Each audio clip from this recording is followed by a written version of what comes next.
அனைவருக்கும் வணக்கம். நான் உங்கள் பத்திரிகையாளர் ஆர்எஸ் கார்த்திக். இப்போ நாம் பார்க்க போகிறது விஸ்வாசம் படத்தோட விமர்சனம். என்னோட ரிவ்யூவை தொடர்ந்து நீங்கள் பார்க்குறதுக்கு இந்த சேனலை மறக்காமல் சப்ஸ்கிரைப் பண்ணுங்கள், பெல் பட்டனை அமுத்துங்க. என்னோடய ரிவ்யூ உங்களுக்கு பிடிச்சிருந்தா, நியாயமாக தெரிஞ்சால் லைக் பண்ணுங்கள், ஷேர் பண்ணுங்கள். இப்போது விஸ்வாசம் விமர்சனத்துக்குள்ளார போகலாம். வீரம், வேதாளம், விவேகம் இந்த 3 படங்களுக்கு அப்புறம் அஜித் இயக்குனர் சிவா கூட்டணி மீண்டும் 4வது முறையாக இணைஞ்சிருக்கிற படம் தான் விஸ்வாசம். இந்த படத்தை சத்யஜோதி ஃபிலிம்ஸ் டிஜி தியாகராஜன் தயாரிச்சிருக்கிறாரு. இதில் தல அஜித் கூட நயன்தாரா, விவேக், ரோபோ சங்கர், யோகி பாபு, தம்பி ராமையா, இப்படி கோவை சரளா, இப்படி இன்னும் பலரும் இந்த படத்தில் தல அஜித் நயன்தாரா ஜோடி கூட இணைந்து நடிச்சிருக்கிறாங்க. இந்த படத்தில் டி இமானோட மியூசிக் பெருசாக பேசப்படுற அளவுக்கு, குறிப்பாக பேக்ரவுண்ட் மியூசிக் சிறப்பாக அமைஞ்சிருக்கு அப்படிங்கிறதும், தல அஜித் ரசிகர்களுக்கு பொங்கல் விருந்தா இந்த படம் வெளிவந்திருக்கு. படத்தோட கதைன்னு பார்த்தீங்கன்னா, தல அஜித் தூக்குதுறை அப்படிங்கிற ஒரு கேரக்டரில் நடிச்சிருக்கிறாரு. தேனி மாவட்டம் கொடுவிலார்பட்டி கிராமத்தில் அஜித் ஒரு பெரிய ரைஸ் மில்லுக்கு சொந்தக்காரரு. அவர் அங்கே ஊரில் நல்லது கெட்டது எல்லாத்துக்கும் பஞ்சாயத்து பண்ணுற அந்த ஊரோட ஒரு மினி நாட்டாமை அப்படின்னு கூட சொல்லலாம். அப்படிப்பட்ட அவர் ஊரில் அப்படியே வசதாத்தான் இருக்கிறாரு. அவர் கோயில் திருவிழாவை நடத்தியே ஆகணும் அப்படின்னு களமிறங்குறாரு. அது கலெக்டர்கிட்ட மனுலாம் கொடுத்து ஆப்போசிட் கோஷ்டி எல்லாம் ஆஃப் பண்ணி கோயில் திருவிழாவுக்கு ரெடி பண்ணுறாங்க. ரெடி பண்ணப்போ அஜித்தோட கூட்டு குடும்பத்துலேருந்து சின்னதுலேருந்து பெருசு வரைக்கும் எல்லாரும் சேர்ந்து என்ன சொல்கிறாங்க, போன 10 வருஷத்துக்கு ஒரு ட்ரிப் நடக்கிற திருவிழா அது. போன 10 வருஷத்துக்கு முன்னாடி நீ உன் பொண்டாட்டியும் சேர்ந்து கொடியேற்றி இந்த திருவிழாவை சிறப்பாக பண்ணீங்க. இப்போ நீ மட்டும் தனியாக இருக்கியப்பா, இப்படி நடத்துகிறப்பா. ஏன் நான் தனியாக இருந்தாலும் சந்தோஷமாக தானே இருக்கேன், அந்த பாருங்க சிரிச்சிட்டு இருக்கேன் அப்படின்னு. நீ சிரிச்சிட்டு தான் இருக்கிற, ஆனால் உன் பொண்டாட்டியோடு சேர்ந்து இந்த கோயில் திருவிழா பொண்டாட்டி பிள்ளையோடு சேர்ந்து நடத்துறது தான் சிறப்பாக இருக்கும் அப்படின்னு சொல்கிறாங்க. அஜித் இல்லை வேணாம் அப்படிங்கிறாரு. ஆனால் இல்லை, நீ உன் பொண்டாட்டியை போய் கூப்பிட்டு பாரு வருவா அப்படின்னு சொல்லோன்னே சரின்னு தம்பி ராமையா, தன்னோட மாமா தம்பி ராமையாவும் மிரட்டுன்னு அஜித் தன்னோட ரைட் ஹேண்ட் மாதிரி வச்சுட்ருக்கிற ரோபோ சங்கரையும் கூப்பிட்டு பாம்பேக்கு போகிறாரு. அங்கே தான் நயன்தாரா இருக்காங்க. அவங்க தான் அஜித்தோட மனைவி. பெரிய டாக்டர்னா பெரிய மல்டி ஸ்பெஷாலிட்டி ஹாஸ்பிட்டலோட ஓனர் கம் டாக்டராக நயன்தாரா இருக்காங்க. அங்கே போனோடனே அஜித்தை பார்த்தோன்னே அந்த அம்மா பேசாமல் கூட காரேறி போயிடுறாங்க. அஜித் ஒரு மாதிரி மனசு வெறுத்து அப்படி திரும்புகிறப்போ பார்த்தீங்கன்னா, நயன்தாராவுக்கு ஒரு தகவல் வருது. இந்த மாதிரி உங்கள் பொண்ணை ஒரு நயன்தாராவோட பொண்ணு காரில் போயிட்டுருக்காங்க, நயன்தாரா அஜித்தோட பொண்ணு. அதை கொல்றதுக்கு பாம்பேயில் நிறைய பேர் பைக்கில் துரத்துறாங்க. உடனே நீ உன் வேலையை காட்டிட்டல, உன் கிராமத்தான் புத்தியை காட்டிட்டல அப்படின்னு நயன்தாரா அஜித்துக்கு ஃபோன் போடுறாங்க. உடனே இல்லை நான் பண்ணல, நான் எதுவும் பண்ணல அப்படின்றாரு. இல்லை, பொண்ணு இதுமாரி அந்தேரி ரோட்டில் ஏதோ கொல்ல பார்க்குறாங்க, நீ தான் ஏற்பாடு பண்ண. உடனே கட் பண்ணால் அஜித் எப்படி பொண்டாட்டியை சமாதானம் பண்ணி பொண்ணோட கூப்பிட்டு வர போன அஜித்து பொண்ணை யார் கொல்ல வந்த அப்படின்னு களமிறங்கி பொண்ணை காவந்து பண்ணி பொண்டாட்டியோட மீண்டும் ஜாயின் ஆனாரா இல்லையா அப்படிங்கிறது தான் இந்த விஸ்வாசம் படத்தோட கதை. இந்த கதையை மேலோட்டமாக பார்த்தா இது ஒரு பெரிய கதை இல்லை அப்படின்னு தான் தோணும். ஆனால் அந்த கதைக்குள்ளார நிறைய மெசேஜ் வச்சுருக்கிறாங்க. அதை கோர்வையாக வைக்காமல் விட்டது தான் இயக்குனர் சிவாவோட பெரிய தப்பாக இருக்கலாம். ஆனால் படத்தில் ஃபேமிலியோடு, அதாவது நம்ம பொண்டாட்டி புள்ள குழந்தை குட்டி எல்லோரும் சேர்ந்து போய் பார்க்குற அளவுக்கு, ஒரு ஃபேமிலியோடு பார்க்குற அளவுக்கு ஒரு திருப்தியான கதையம்சம் உள்ள படம் தான் இந்த விஸ்வாசம் அப்படின்னா அது மிக இல்லை. ஆனால் என்ன ஒன்று, ஃபஸ்ட் ஹாஃபில் பெருசாக கதை அப்படின்னு எதுவும் இல்லை. செகண்ட் ஹாஃபில் அழுத்தமான கதை இருக்குது. தல அஜித்தோட ரசிகர்கள் அந்த செகண்ட் ஹாஃபை பார்க்குறதுக்கு கண்டிப்பாக தேட்டரில் இருப்பாங்க. அப்படிங்கிறனால படம் ஓகே. படத்தில் தூக்குதுறையாக வர்ற அஜித்து அப்படி மாஸா கிளாஸாக எதிர்படுற எல்லாரையும் அடித்து துவம்சம் பண்ணி தூக்கி தோளில் போட்டு வர்ற ஒரு கேரக்டரில் வந்திருப்பார் அப்படின்னு போனோம்னா அப்படிலாம் இல்லைங்க. ஒரு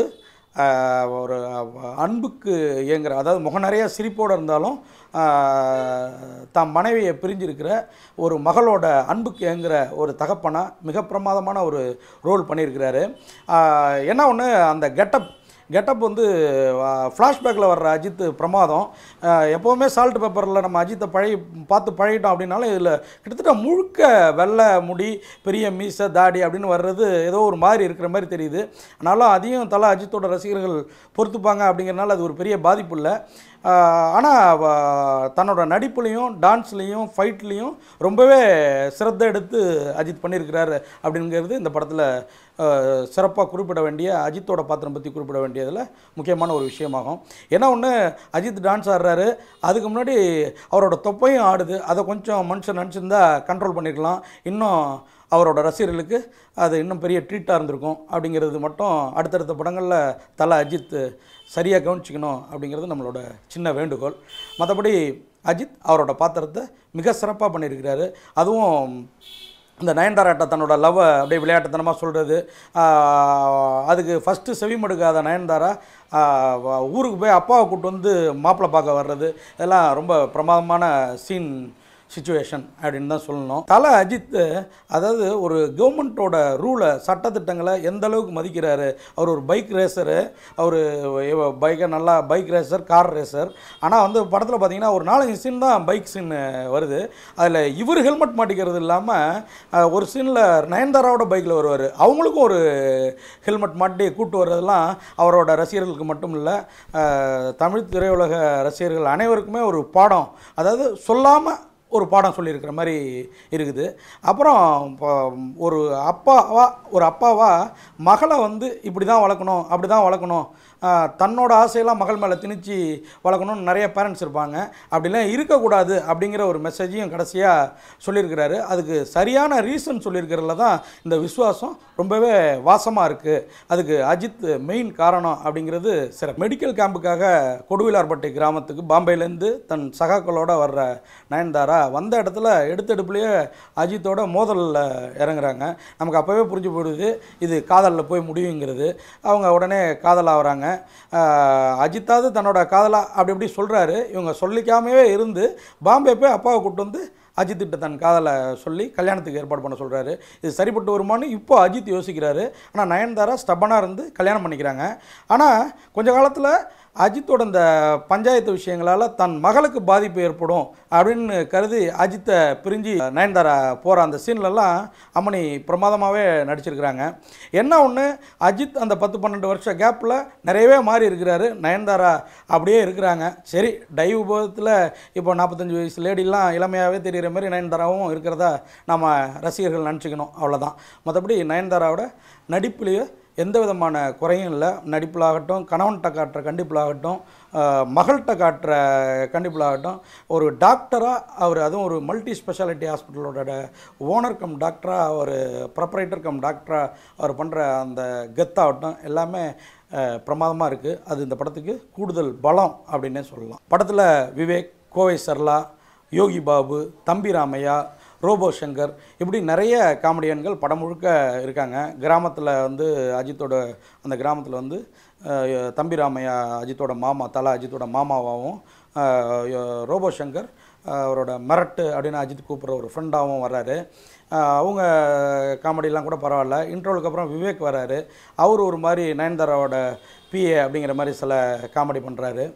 அப்புறம் கோவை சர்லா வர ஏதோ வலிய திணிக்கப்பட்ட காமெடி பண்ணுற மாதிரி கோவை சர்லாவும் சரி, விவேக் சாரும் கூட சரி, அதாவது காமெடி சிரிக்க வைக்கணும் அப்படின்னு ஏதோ பேசி வச்சுக்கிட்டு சிரிக்க வைக்கிற மாதிரி இருக்குது.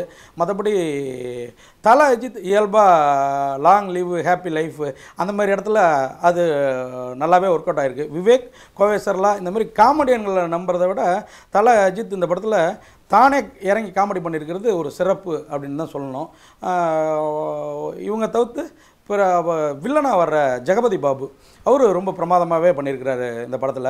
ஆனால் என்ன ஒன்று, பைரவாவில் விஜய்க்கு ஒரு ஃபோர்ஸான வில்லனாக எதிர்த்து நிற்பார். ஆனால் இந்த படத்தில் என்ன ரீசனுக்காக குழந்தைய கொல்ல பார்க்குறாரு, அதாவது அஜித் நயன்தாரா தம்பதிகளோட குழந்தைய அவர் கொல்ல முயற்சிக்கிறாரு அப்படிங்கிறது சரியாக சொல்லப்படல.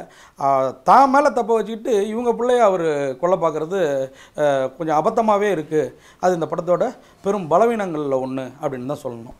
எடிட்டர் ரூபன் இந்த படத்தோட ட்ரெய்லரை அவ்வளோ சிறப்பாக கட் பண்ணியிருந்தார். அதில் பாதி அளவு கூட இந்த படத்தை எடிட் பண்ணல அப்படிங்கிறது ஒரு பலவீனம் அப்படின்னு தான் சொல்லணும். ரூபன் சார், உங்களுக்கு என்னாச்சு? ஒளிப்பதிவாளர் வெற்றியின் ஒளிப்பதிவில் இந்த படம் ரொம்பவே சிறப்பாக வந்திருக்கு, ரொம்பவே அழகாக இருக்குது அப்படிங்கிறது உண்மை. அடுத்து மியூசிக் டைரக்டர் டி இமான். இவர் வந்து சில படங்களில் பேக்ரவுண்ட் மியூசிக்கில் கொஞ்சம் அப்படியே விட்டுருப்பார். ஆனால் அந்த படத்தில் ஒரு சீனையும் பார்த்து ரீரெக்கார்டிங் பண்ணியிருக்காரு அப்படின்னு சொல்லலாம்.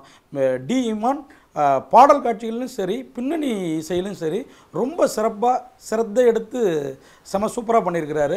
அந்த மியூசிக் வந்து கதையோடு அப்படியே ஒன்றி காட்சி அமைப்புகளோடையும் கதையோடையும் அப்படியே ஒன்றி வர்றது விஸ்வாசத்தோட பெரிய வாசம் அப்படின்னு சொல்லலாங்க. தல அஜித் மாதிரி ஒரு பெரிய ஹீரோ, சிவா மாதிரி ஒரு டைரக்டருக்கு 4வதாகவும் ஒரு படத்தை தர்றார் அப்படின்னா சிவா எவ்வளோ சிரத்தையாக இந்த படத்தை டைரக்ட் பண்ணியிருக்கணும் அப்படிங்கிறது இருக்குது. ஆனால் தல அஜித் சிவா மேலே வச்சிருக்கிற நம்பிக்கை அளவுக்கு சிவா தல அஜித்தை இந்த படத்தை திருப்திப்படுத்தலை. தல அஜித்தை மட்டும் இல்லை, தல அஜித் ரசிகர்களையும் சரி பிற ரசிகர்களையும் சரி திருப்திப்படுத்தலை அப்படின்னு தான் சொல்லணும். படம் ஃபேமிலியாக பார்க்குறதுக்கு நல்ல படம் தான், அதெல்லாம் ஒரு குறையும் இல்லை. ஆனால் பார்த்திங்கன்னா படம் எங்கேயோ ஆரம்பிக்குது, எங்கேயோ போகுது, என்னவோ ஒரு மெசேஜ் சொல்ல வருது, ஆனால் என்னமோ சொல்லி படம் முடியுது. அதாவது படத்தோட மையக்கருவுக்கும் காட்சி அமைப்புகளுக்கும் ஜம்ப் கட் அப்படின்னு சொல்லுவாங்க.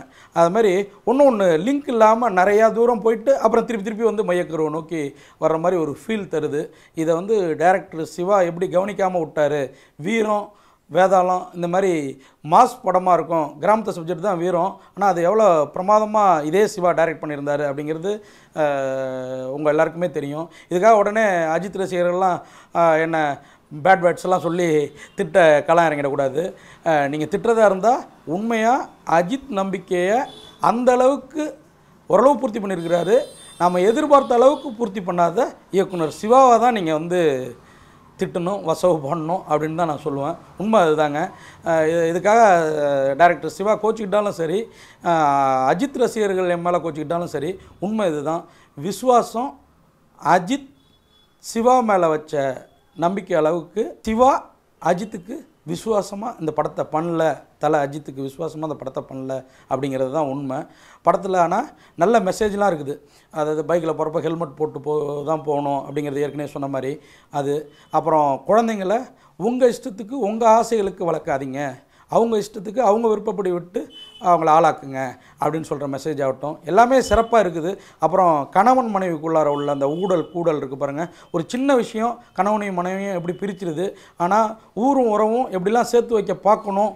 சமூகத்தில் அப்படிலாம் இன்றைக்கி இந்த அவசர உலகத்தில் அப்படிலாம் யாரும் இல்லை, ஆனால் இப்படி இருங்க அப்படிங்கிறத சொல்கிற விதத்தில் இந்த படத்தில் அந்த அஜித்தோட உறவுகள்லாம் இருப்பது சிறப்பு. இப்படி நிறையா விஷயங்கள் படத்தில் நல்ல விஷயங்கள் இருந்தாலும் இது எல்லாத்தையும் ஒன்றா கோத்து வாங்கியிருக்கிறதுல ஏதோ ஒரு கோளாறு தெரியுது. அதை டைரக்டர் சிவா நினச்சிருந்தா நிச்சயமாக தவிர்த்துருக்கலாம். அவரும் தவிர்க்கலை, அதை அஜித்தும் கவனிக்கலை. இது மாதிரி ஒட்டியும் ஒட்டாத ஜம்ப் கட் சீன்கள், அப்புறம் மையக்கருவுக்கு சம்பந்தமில்லாத காட்சி அமைப்புகள், இதெல்லாம் கருத்தில் கொண்டு தல அஜித்தோட விஸ்வாசம் படத்துக்கு, தல அஜித் சிவா கூட்டணியின் விஸ்வாசம் படத்துக்கு 5க்கு 3 மதிப்பெண்கள் தர்றோம். இந்த 3 மதிப்பெண்களே பல்ல கடிச்சிட்டு தான் தர்றோம். கண்டிப்பாக 2.5 தாண்டாது அப்படிங்கிறது தான் உண்மை. ஆனால் அஜித்தோட பர்ஃபார்மன்ஸுக்காகவும் நயன்தாராவோட பர்ஃபார்மன்ஸுக்காகவும் இந்த படத்தில் சொல்லப்பட்டிருக்கிற, அதாவது குழந்தைகளை அவங்க இஷ்டப்படி வளருங்க, உங்களோட லட்சியங்களை கொள்கைகளை உங்களால் முடியாமல் போன கனவுகளை அவங்க மேலே திணிக்காதீங்க அப்படிங்கிற சொல்லியிருக்கிற மெசேஜுக்காகவும் 18 வயசுக்குள்ளார ஒரு சிறுவனோ சிறுமியோ தற்கொலை பண்ணிக்கிட்டாங்கன்னா அது தற்கொலை அல்ல, கொலை அப்படின்னு சொல்லியிருக்கிற, அதாவது கொலைனா அவங்கள பொறுப்பாக வளர்க்காத அவங்க பேரண்ட்ஸ் தான் அவங்கள கொலை பண்ணிட்டாங்க அப்படின்னு சொல்லியிருக்கிற அந்த மெசேஜுக்காகவும் இந்த படத்துக்கு 5க்கு 3 மதிப்பெண் தந்து புளு கேப்போட விடைபெறுறேன். நன்றி, வணக்கம்.